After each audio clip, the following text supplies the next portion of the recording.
Bienvenido, bienvenido. Está comenzando Biblia Fácil y estás allí con la familia, estás ya con Biblia. Nosotros aquí estamos ya en la segunda lección de esta nueva temporada, hablando sobre las fascinantes enseñanzas de Jesús. Y hoy quiero dedicar un minuto para enviar un saludo muy especial a aquel grupo de personas que se reúnen en iglesias, en casas, en diferentes lugares de Sudamérica, fuera de Sudamérica, Centroamérica, Norteamérica.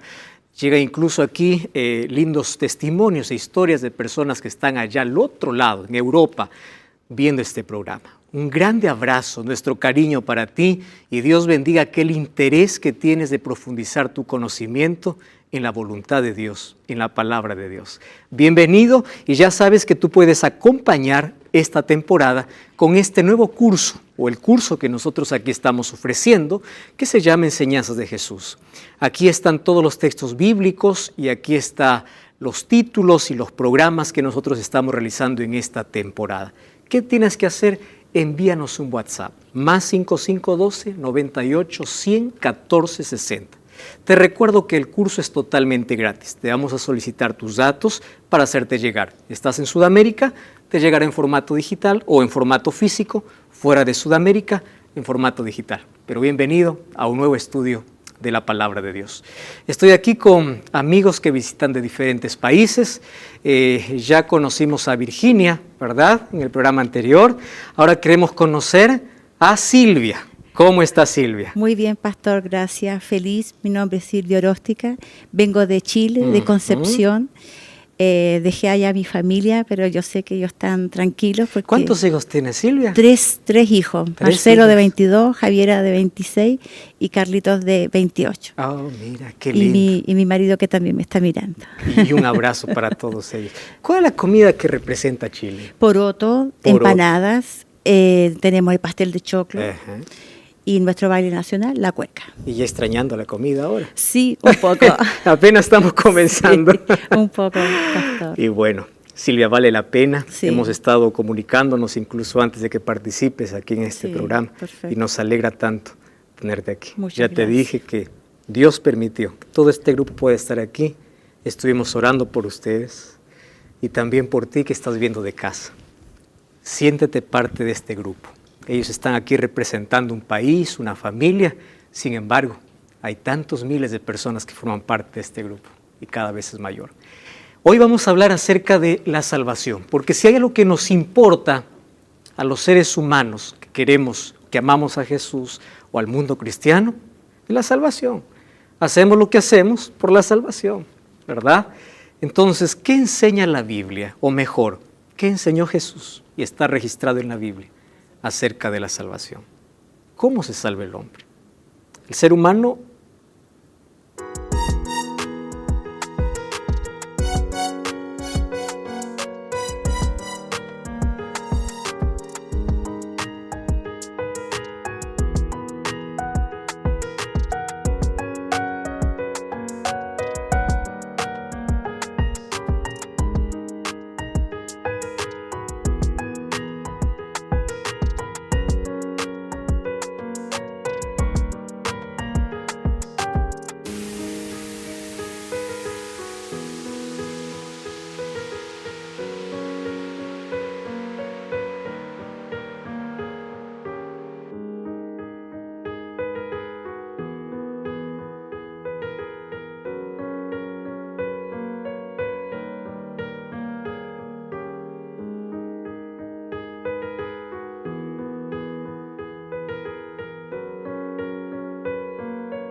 usado por Satanás, por supuesto, ha intentado mostrar muchos caminos de salvación.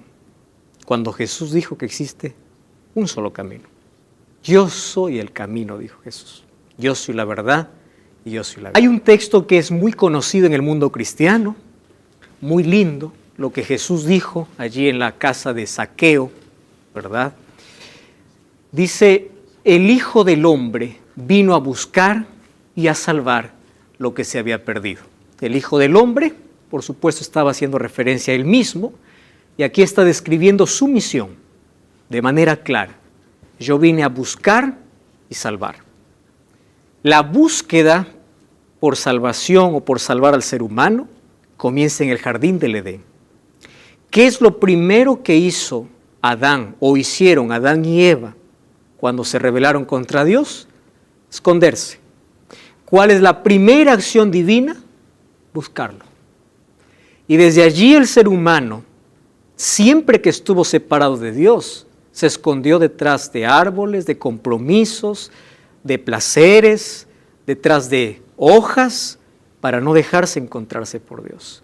Sin embargo, Jesús dice, yo vine para buscar, y cuando lo encuentro, lo salvo. No es que Jesús no sabe dónde estamos. Jesús sabía en el jardín del Edén dónde estaba Adán y Eva. Él sabía.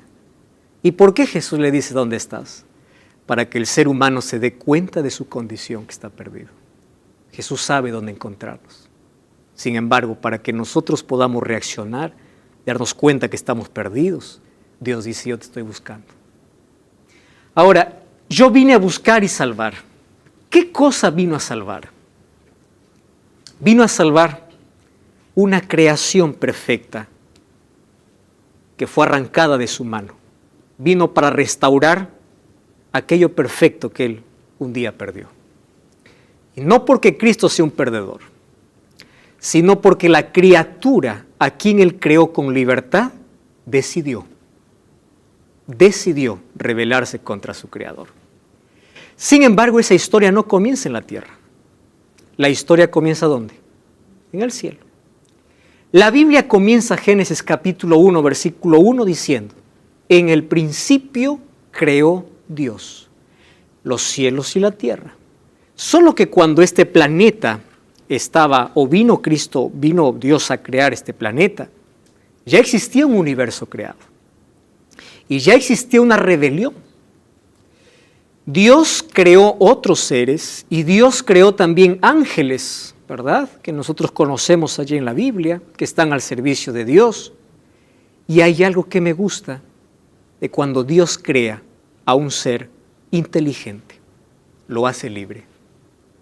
Dios no crea máquinas. El ser humano crea máquinas destinadas a obedecer. Por eso es que son materia inerte, que no tiene vida, ¿verdad? Crea una computadora, crea un teléfono y está programado para obedecer. Eso hace el ser humano. Dios no crea así. Dios cuando crea seres, lo hace libres. Entonces, al hacernos libres, Él está corriendo la posibilidad de poder perder a ese ser que creó. ¿Por qué? Porque al hacerlo libre, la libertad puede hacer que para esa persona o para ese ser que creó, pueda usarlo para rebelarse en contra de su Creador. Y ese peligro Dios lo corrió. En el cielo los ángeles son libres, ¿sí o no? Claro. Por eso es que hubo un rebelde, alguien que se rebeló. Ahora, cuando Dios crea, ¿no?, este planeta, la tierra ya estaba creada, pero cuando vemos en Génesis 1 que dice, en el principio creó Dios los cielos y la tierra, no sabemos cuándo fue ese principio. La tierra ya estaba creada. Cuando Cristo viene a poder hacer la creación para la existencia humana, la tierra ya estaba creada. Ahora, fíjense una cosa. Antes de crear al ser humano, Dios crea el nidito de amor. Es lindo, ¿verdad? Los padres cuando esperan un niño, preparan el cuarto, preparan pañales, preparan todo. Jesús, antes de poder crear a Adán y Eva, hizo el sol, hizo la luna, hizo las plantas, creó todo el ambiente para que el ser humano pueda ser feliz. Y cuando fue creado, ¿qué es lo primero que vio Adán? El rostro de Dios. Es lo primero.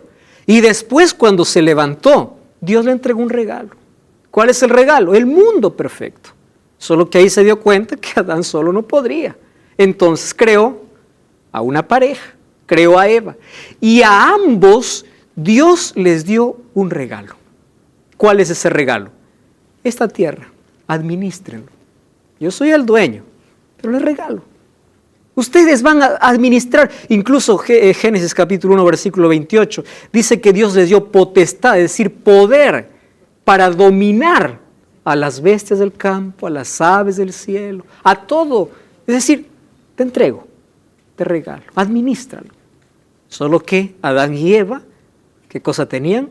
Libertad. Ahora, ¿por qué Dios creó a Adán y Eva?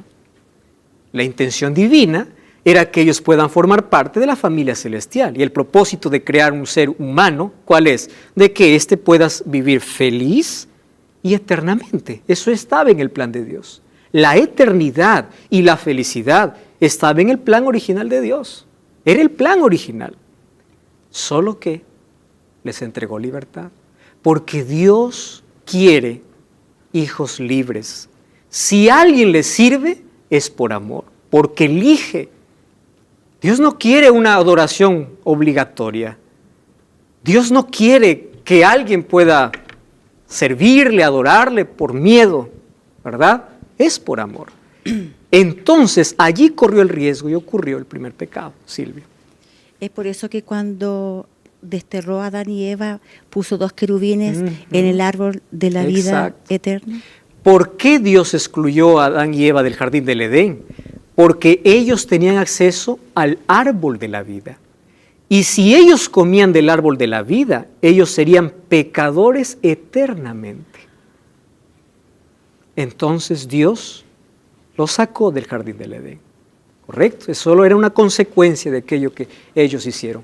Muy bien, solo que para que esta pareja pueda incluirse a la familia celestial, tenía que pasar una pequeña prueba. Yo lo llamo siempre pequeña, porque los seres humanos, si fracasamos, es en algo pequeño. Pequeña prueba. Déjenme explicarles. Dios no les dijo, solo de un árbol van a comer y de todos no podrán comer. Eso sí es difícil. Imagínate, tienes tanto y solo vas a comer de uno. No, pues todos los días de uno no. Pero Dios le dijo, de todos podrás comer, menos uno. ¿Pequeño o no es pequeña? Es pequeña. Tiene de todo, menos uno.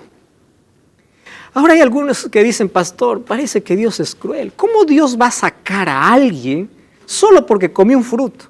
Y eso yo lo expliqué en una temporada anterior. El problema va más allá de un fruto. Es un acto de desobediencia, rebeldía, es verdad. Pero el problema no es el fruto. Recuerden, Satanás se rebeló en el cielo porque quería ser como Dios.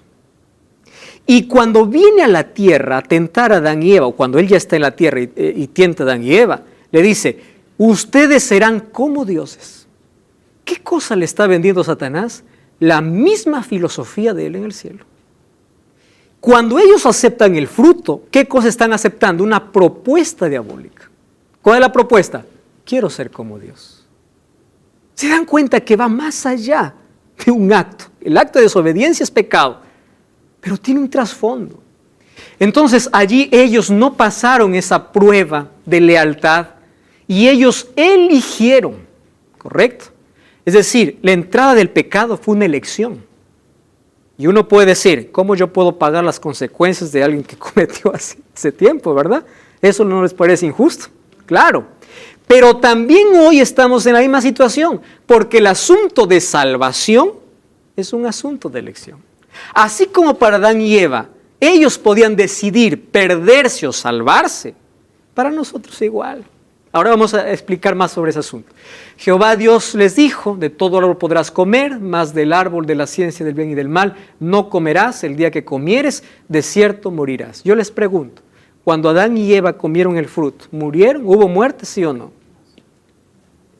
De ellos parece que siguieron viviendo por unos años más, aunque empezó el deterioro que los llevaba a la muerte. ¿Pero hubo muerte? Sí hubo muerte. Pero hubo una muerte sustitutoria. Porque la primera muerte que se ocasionó en la tierra fue de un cordero. Con ese cordero vistió a Adán y Eva. ¿Por qué? Porque ellos tenían hojas de higuera. ¿Y con qué fueron cubiertos? Con pieles de cordero.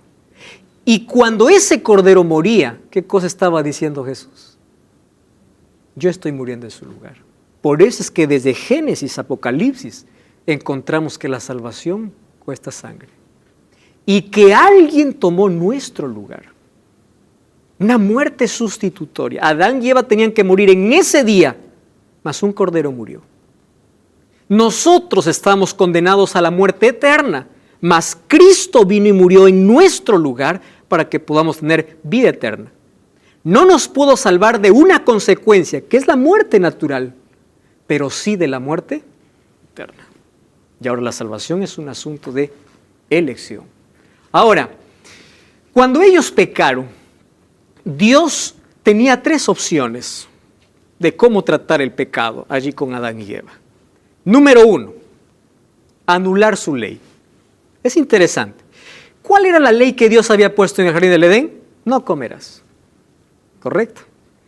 Ahora, cuando lleguemos al tema de la ley, vamos a encontrar incluso que los mandamientos encontramos en el jardín del Edén.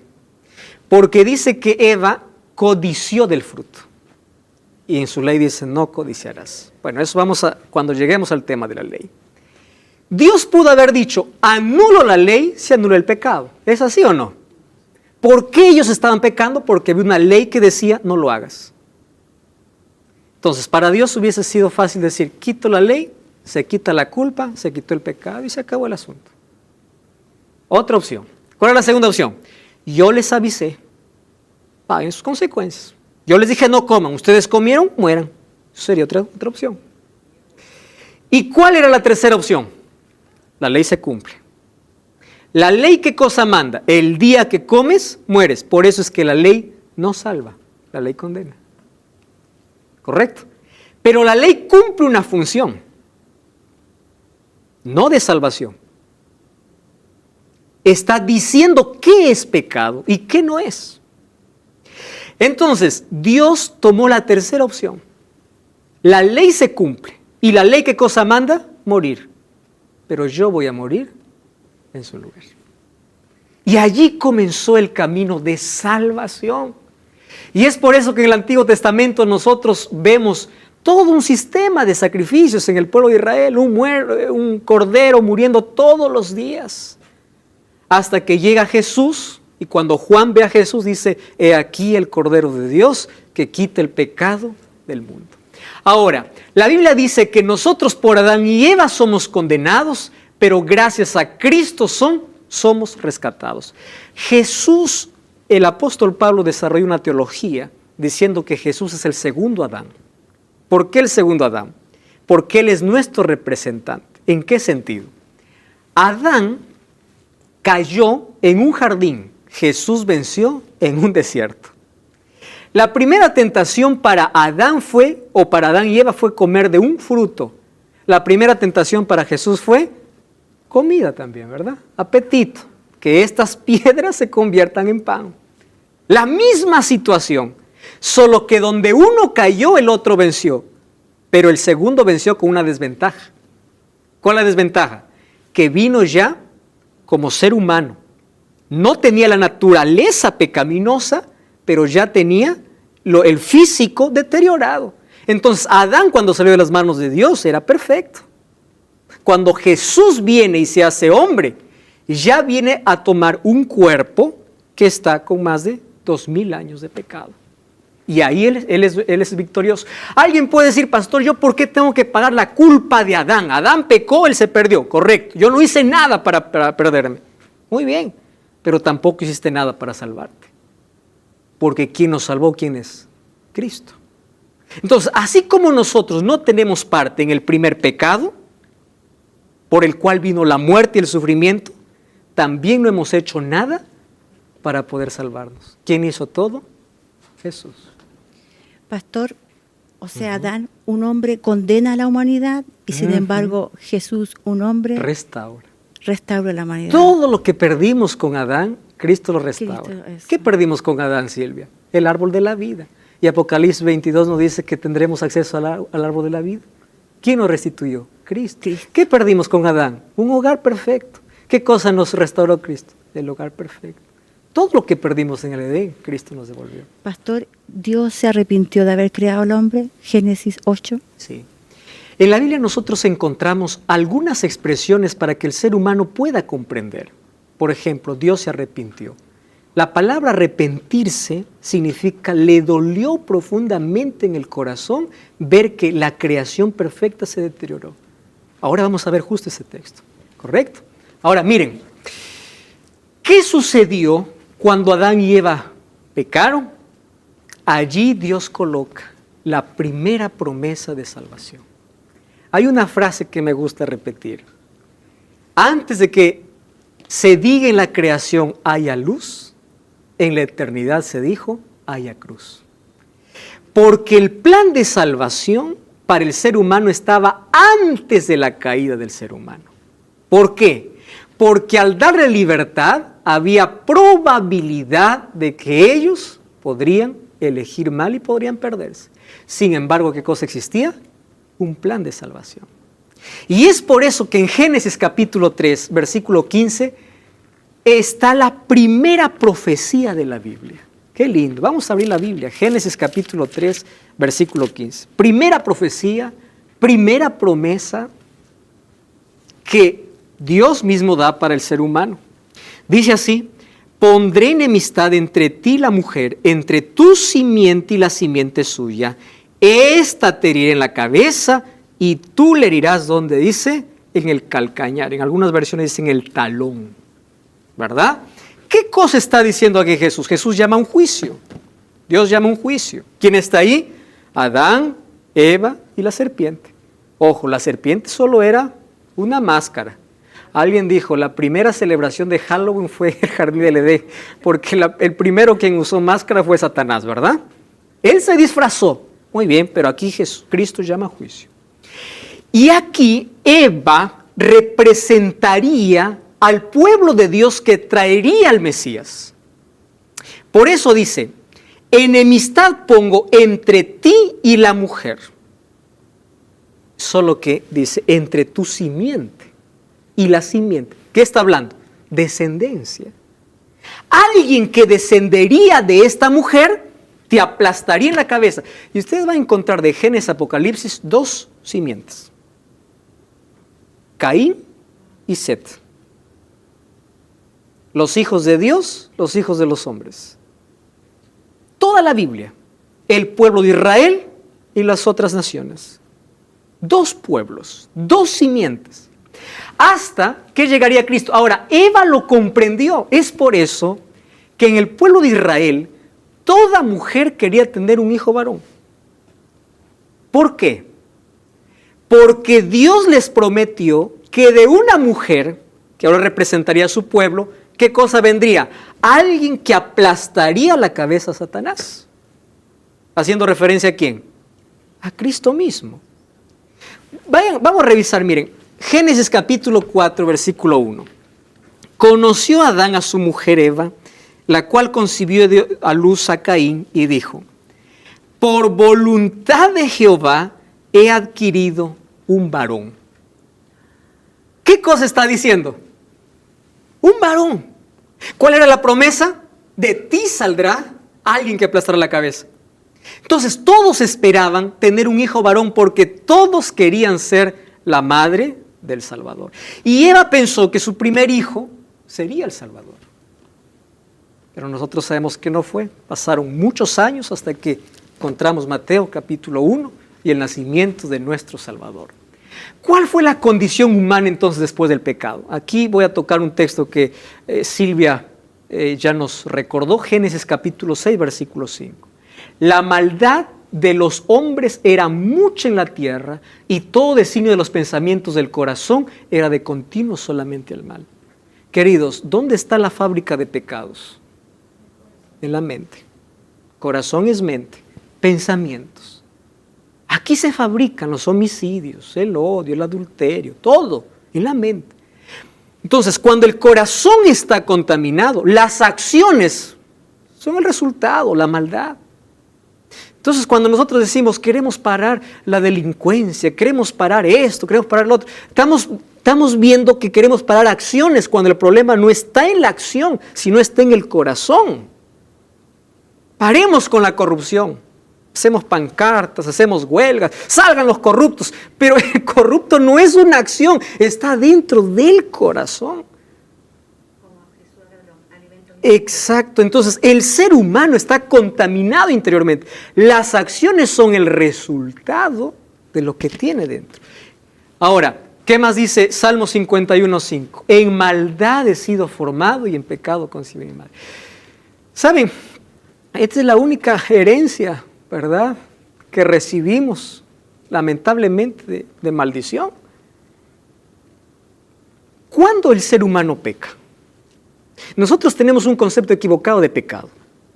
Pecado es matar, robar, adulterar. No, esos son los frutos. Pecado es un estado. Yo ya nací pecador.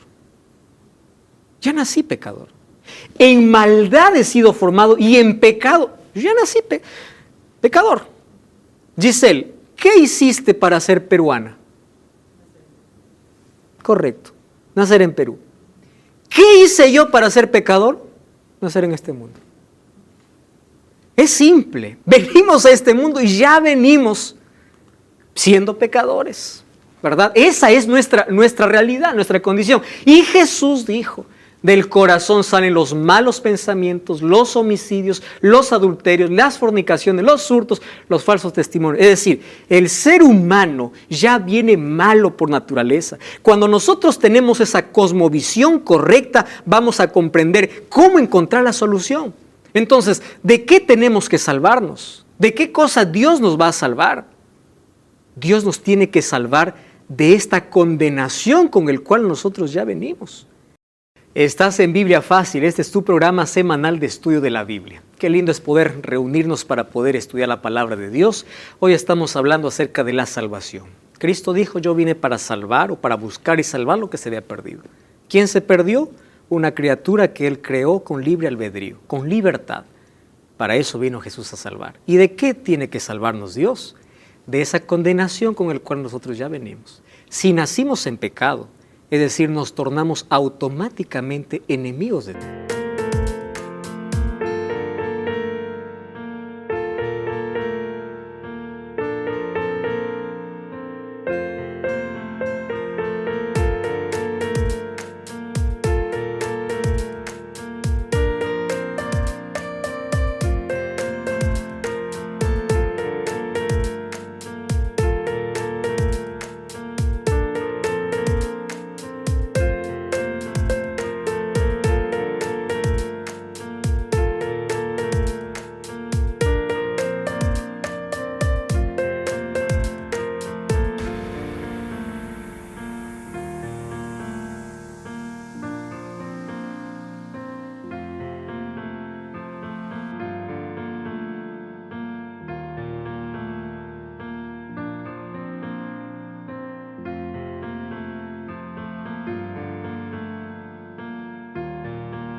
Porque pecado es separación de Dios.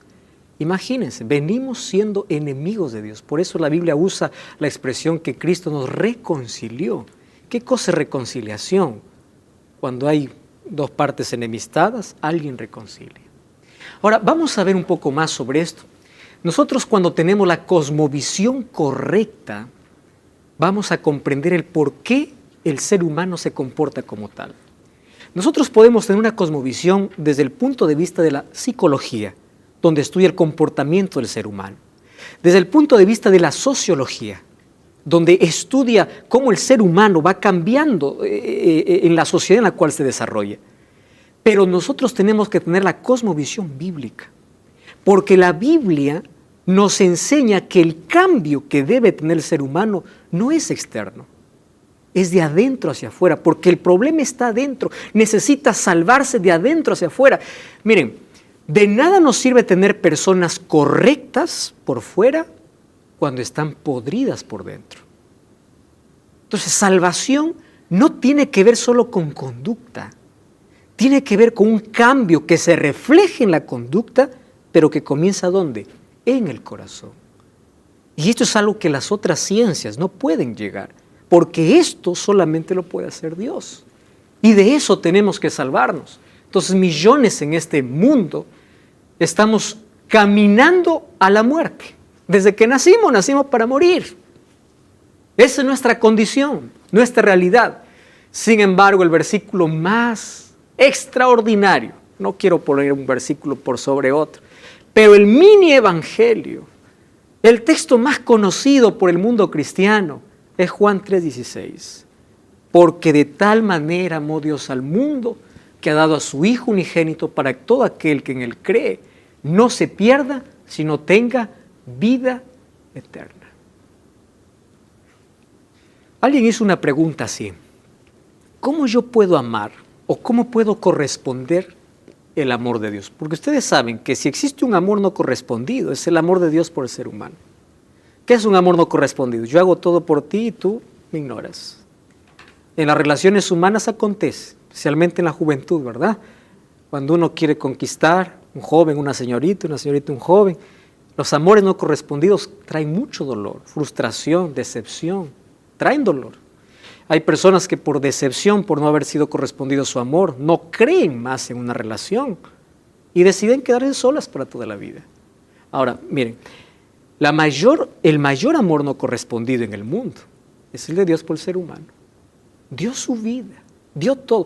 ¿Cómo yo puedo corresponder si mi naturaleza es de pecado? Si yo ya nací yendo en contra de Dios, ¿cómo puedo corresponder? Solo de una manera: colocándonos bajo la influencia del Espíritu Santo. Porque aquello que nosotros no podemos, el Espíritu Santo lo puede. Ustedes ya vieron personas que fueron cambiadas, personas drogadictas, personas en el alcohol, personas que antes amaban el mal y ahora aman el bien. ¿Qué cosa los cambió? Se colocaron bajo la influencia del Espíritu. Imagínense, Dios nos rescató y nosotros no hicimos nada, pero aún no seguimos haciendo nada después de haber aceptado a Jesús. Lo que tenemos que hacer es colocarnos bajo la influencia del Espíritu Santo y colocar nuestra vida en armonía con la Biblia. Eso es todo. Y aquello que nosotros no podemos hacer, ¿quién lo hace en nosotros? Dios. Por eso la salvación es aquello que Dios hace en mi vida. Todo lo que tengo que hacer para salvarme es cuánto le permito a Dios actuar. Le obedezco, le soy fiel, estoy dispuesto a hacer lo que Él me dice. Es decir, cuánto yo le permito. Eso es salvación. Romanos 5:12 dice: como el pecado entró al mundo por un hombre y por el pecado la muerte así pasó a todos los hombres por cuanto todos pecaron. Pero Romanos 5:17 dice: así como la transgresión entró por uno y reinó la muerte, mucho más reinarán en vida por uno solo, Jesucristo, los que reciben la abundancia de la gracia y el don de la justicia. En Adán todos estamos perdidos. En Cristo todos estamos salvados. Ahora, presten atención. La persona que no acepta a Cristo continúa con el primer problema de condenación, siendo un hijo de Adán. La persona que acepta a Cristo cambia su condición, revierte su condición. ¿Cómo se llama ese proceso de revertir? Arrepentimiento. ¿Qué cosa es arrepentimiento? Yo estoy caminando en una dirección, paro, reflexiono y retorno. Me arrepiento. Arrepentimiento. Entonces, ¿cómo Dios hace eso? Es a través del Espíritu Santo. Cuando yo me arrepiento, paso entonces de condenación a salvación, de muerte a vida. Entonces, ¿quién me salva? Es Cristo. Solamente Cristo. Solo que aquí nos vamos a meter en un problema. ¿Correcto? Y me encantan los problemas porque la Biblia tiene respuesta para todos ellos. ¿Cómo se salva el hombre? Esa ha sido la pregunta a través de toda la historia. ¿Cómo se salva? ¿Nos salvamos haciendo o permitiendo que Dios haga? ¿Cómo llegamos al cielo? Pregunta importante. Y el apóstol Pablo tiene una respuesta clara. El libro de Efesios capítulo 2, versículo 8 y versículo 9, dice así: porque por gracia sois salvos. ¿Mediante qué dice? La fe. A ver, présteme atención acá. ¿Qué cosa es la fe? La fe es la respuesta humana ante la intervención divina. Dios extiende sus manos y me regala la salvación. Pero cuando alguien me da un regalo, yo puedo estar con brazos cruzados, yo puedo ser indiferente, yo puedo rechazar. ¿Correcto? ¿Qué cosa es fe? Fe es extender mi mano para recibir ese regalo. Entonces, es la respuesta humana ante la intervención divina. Dios me regala la salvación, fe es levantar la mano. Solo que la palabra fe envuelve acción. La fe no es estática. Y Pablo dice, si hay algo por el cual nos salvamos, y está claro, es por la gracia. ¿Quién da la gracia? Cristo. Sin Cristo no hay gracia, sin gracia no hay salvación. Ahora, para que esa gracia pueda salvarme, yo necesito, ¿cómo responder? Mediante la fe. ¿Está claro eso? Muy bien. Esto no es de vosotros, pues es don de Dios, no por obras para que nadie se gloríe. Otro texto, Gálatas 2:16. Sabiendo que el hombre no es justificado por las obras de la ley, sino por la fe de Jesucristo, nosotros también hemos creído en Jesucristo para ser justificados por la fe de Cristo, no por obras de la ley, por cuanto por las obras de la ley nadie será justificado. Miren, si hay alguien que escribe de manera tan clara y sencilla sobre salvación es Pablo, y muchos lo confunden. Hay algunos que toman este texto para decir, soy salvo por gracia, no necesito de ley. ¿Eso está hablando Pablo? No. ¿Cuál es nuestro problema?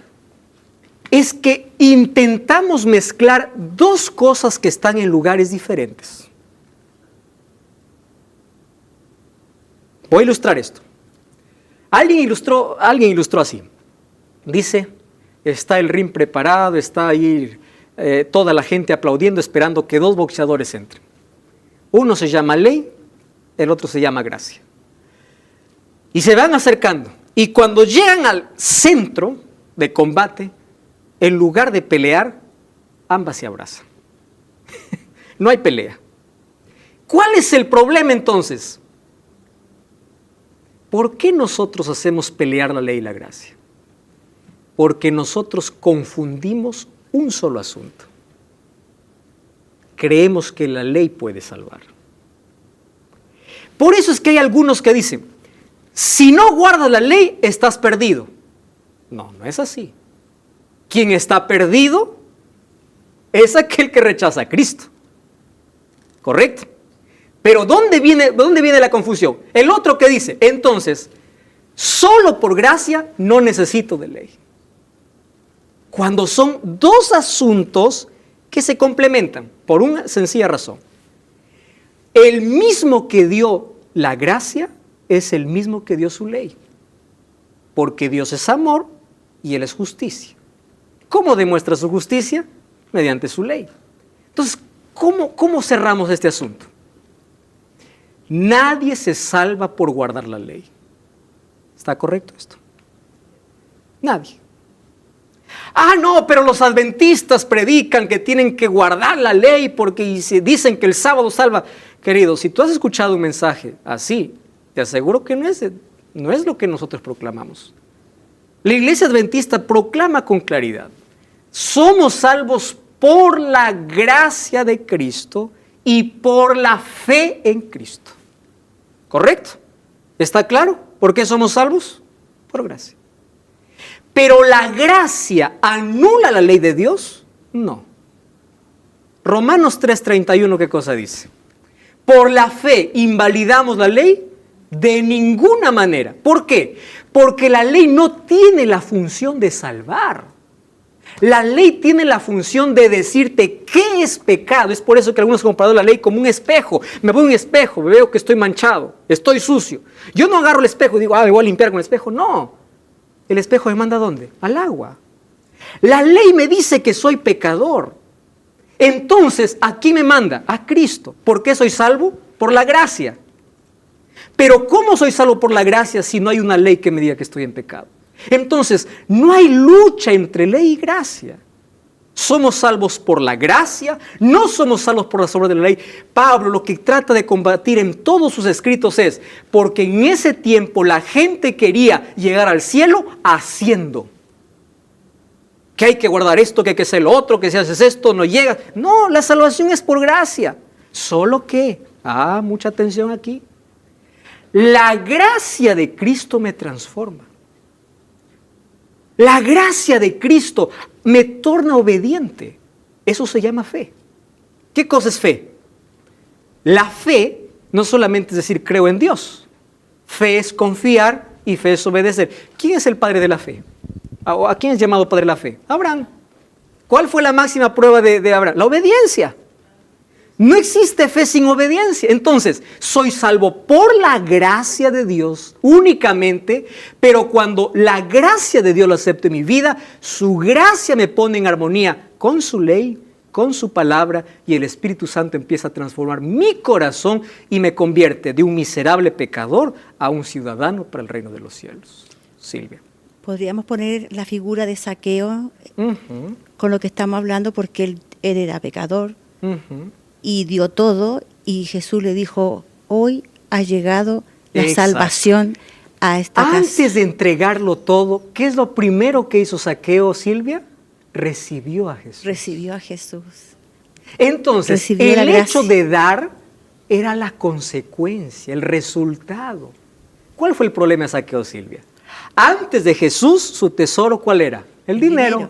Cobrador de impuestos. Cuando se encontró con Jesús, ¿cuál era su tesoro? Jesús. Entonces el dinero llegó a un segundo plano. Ahora vamos a comprender mejor este asunto.